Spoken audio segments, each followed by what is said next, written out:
Welcome to Juneau, Alaska.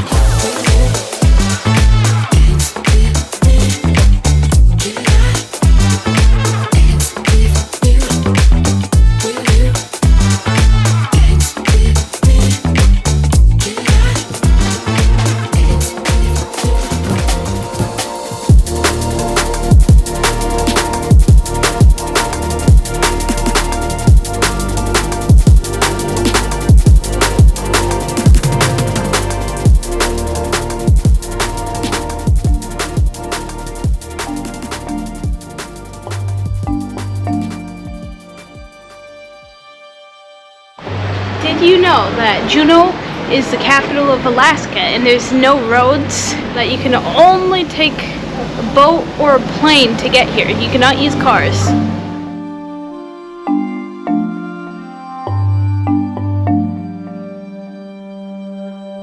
So the first shop we decided to visit was Mount Juneau's trading post, which to our surprise was the oldest in the entire southeast part of Alaska.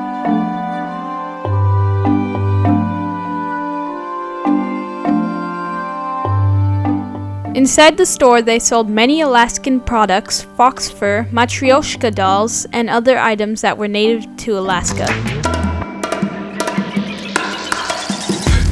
And there we have the world famous Juneau clock in the middle of the city, because there's nothing to do here.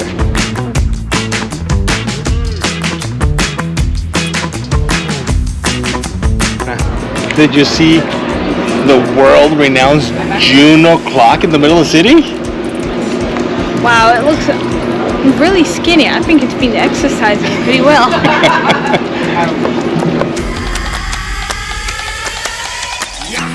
We walked around Juneau a bit more, checking out some more of the shops the town offered before we headed back to the boat.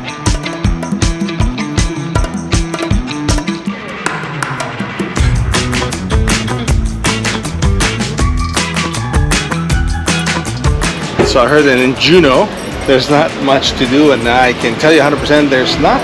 If you do not do the glacier tour, there's really not much to do.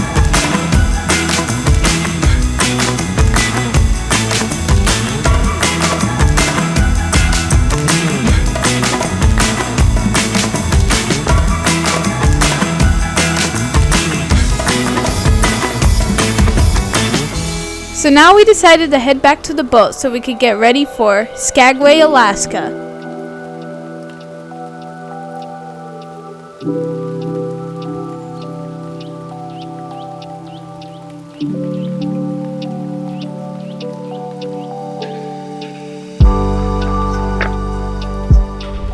All you see as far as you can is mountains, beautiful, beautiful snow caps in the back, and nature all around you. There's sea otters coming out of the water. Some people said that they saw dolphins. I haven't seen any, but McKenna did see some whales. But man, what an impressive experience. And yes, they say that this weather is usually not this normal, but I have very little words to say about the beauty of experience in Alaska, and I would highly recommend, if you get the chance, plan a trip up here because it's definitely worth it.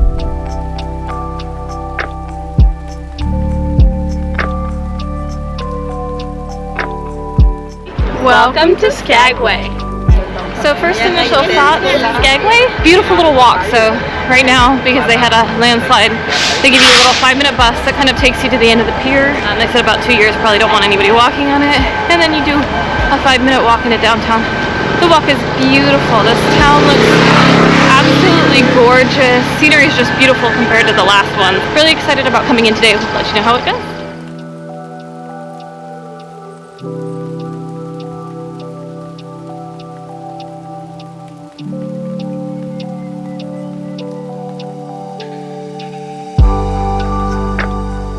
So we got off the ship and we walked to the train station. And just to give you an example, the train, if you were to purchase during the cruise, it was $145, and when you got off it was $150. So the same price, just I guess the ease of wanting to do something and not by force, and being able to pick a schedule. You know, they had openings at 10, 1, and 3 o'clock, so if you pre-book it on a cruise, you're pretty much stuck on what they tell you to do. So I think that's an advantage, but you risk the tours being full, so that's how we travel. So on some of these tours, just remember when you do jump off, you can get some of them last minute. They may be the same price, but you do have your choice of kind of picking times and whatnot. So, you know, if you're somebody you might get sick or something, or you're just prone to not sure what you want to do for the day, you can get them last minute, so don't worry about it.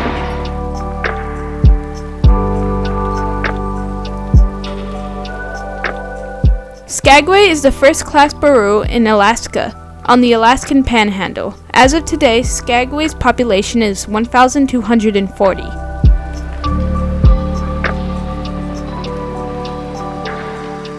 The population doubles during the summer tour season in order to deal with more than 1 million visitors each year. During the 1800s, Skagway was an important port during the Klondike Gold Rush. The White Pass and Yukon Route Narrow Gauge Railroad, part of the area's mining pass, is now in operation for tourist attractions throughout the summer months. So we stopped by this place, Bites on Broadway, to get some croissants and some fresh baked goods before we took the train. And the guys there are wonderful, very knowledgeable of this area, and they told us that when you get on the train, line up and get as much to the front as possible and walk to the left of the train.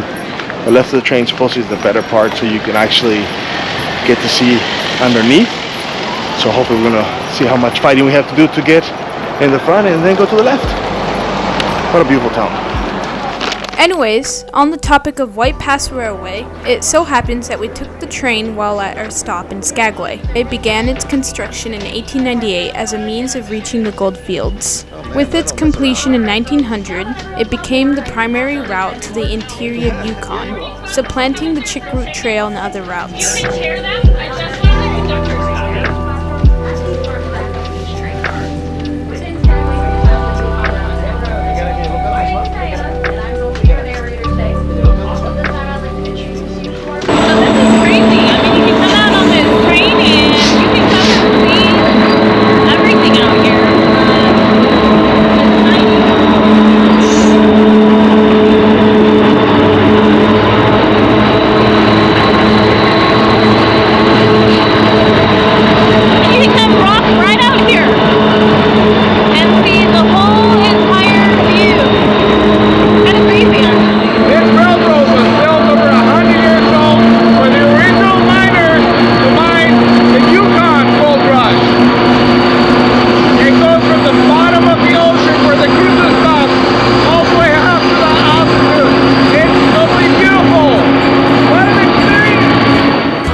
Pass is a mountain pass that goes through the mountains that separate British Columbia with Skagway, Alaska. So in theory, you could just walk to the other side.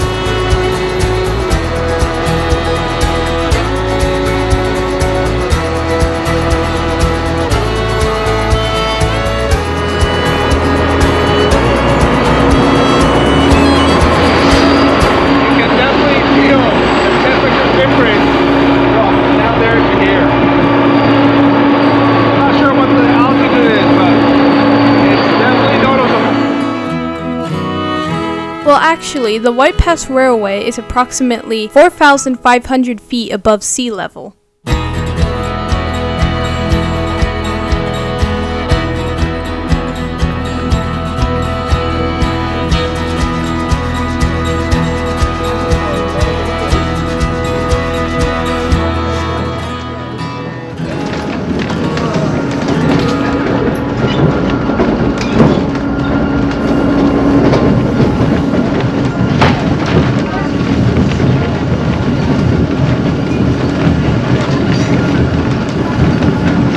Thank you for watching our channel, and please subscribe, leave a comment below, and ring the bell for our next video notification. We'll see you next weekend, guys. Alright folks, at this point you show that at least one of our wonderful road guides either been or been